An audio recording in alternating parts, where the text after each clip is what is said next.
bago tayo magsabi na walang kinalaman si Martin, bago tayo magmalasakit, walang ibang pwedeng magmalasakit dyan si Ombudsman Boying Rimulya dahil magkakaibigan talaga yan.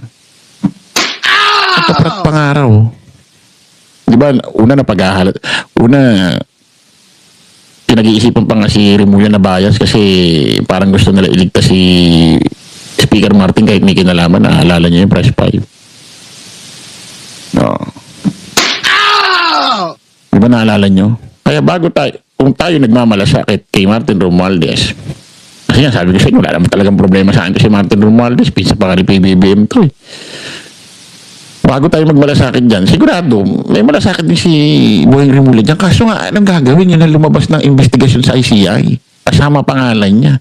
Talagang hindi niya isama yan. Talagang iligtas niya, hindi siya ang makakasuhan. Parang mangyayari, poproteksyonan niya ito. Yan ang rekomenda ng ICI. Anong gagawin? Sino bumuo ng ICI? Si Pangulong Bongbong. Paano ngayon yan? Anong gagawin natin?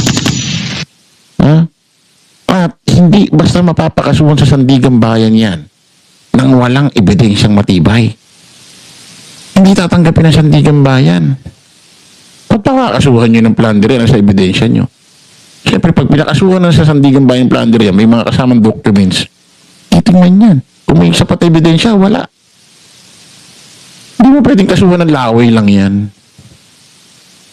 So, ando na tayo. Mahal natin si Martin, sinusuportahan natin. Anong gagawin niya? Lumalabas pangalan niya.